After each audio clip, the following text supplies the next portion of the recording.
Monsieur le Premier ministre, hier, General Electric a annoncé le licenciement de plus de 1000 salariés.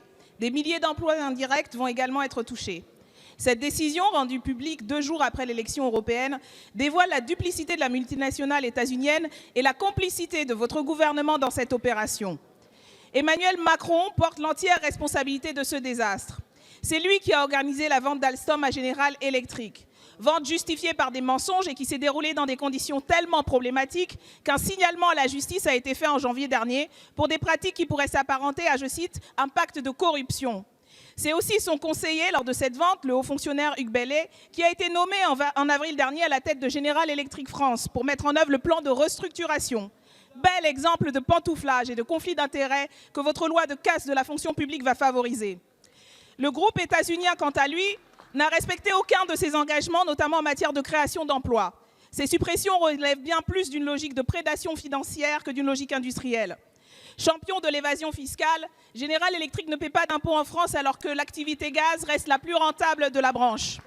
Dans ce dossier, l'intérêt national a été marchandé. L'oligarchie a bradé un fleuron et s'est grassement servi au passage. À l'heure où la transition écologique nécessite la planification de savoir-faire et de ressources industrielles sans précédent, ce sabordage est proprement criminel. Vous prétendez garantir l'avenir du site et un accompagnement personnalisé des salariés. Comme pour les GMES, Ford, Ascoval et bientôt Fiat et Whirlpool peut-être, vous allez surtout les accompagner à traverser la rue pour aller s'inscrire au Pôle emploi. Pour garantir l'emploi et les technologies, comme par exemple les éoliennes marines, qui sont indispensables à notre souveraineté et à la planification écologique, l'État doit reprendre le contrôle. De lourdes sanctions doivent être prises contre General Electric pour dissuader toute autre entreprise étrangère de braver ainsi la puissance publique. Plutôt que de faire des moulinets et brasser inutilement du vent, votre gouvernement est-il prêt à prendre ces mesures qui s'imposent? Mesdames et messieurs les députés, Madame la députée Obono, les salariés de General Electric méritent mieux que vos mensonges et vos approximations. Les activités de turbines à gaz qui expliquent le plan social annoncé par General Electric sont la propriété de General Electric depuis 1999. À ma connaissance, en 1999, Emmanuel Macron n'était ni ministre de l'économie, ni président de la République française. Vous faites de la politique politicienne sur le dos des salariés de General Electric, c'est votre problème. Mais l'honneur de cette majorité, ce sera d'apporter des réponses concrètes aux difficultés de Belfort et à chacun des salariés de General Electric.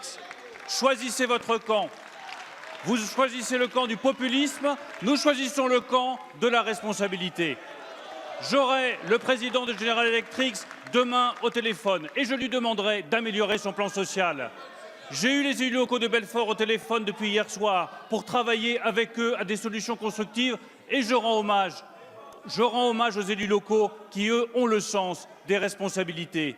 Je me rendrai à Belfort dès la semaine prochaine pour discuter avec les responsables syndicaux des pistes de travail pour réindustrialiser le site de General Electric.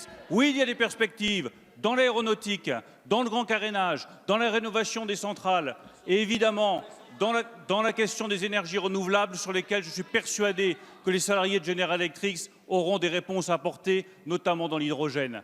Nous ne baissons pas les bras. Nous regardons les problèmes en face. Nous regardons l'économie telle qu'elle est. Nous sommes du côté des salariés. Nous ne faisons pas de politique politicienne. C'est l'honneur de cette majorité et c'est ce qu'attendent les Français.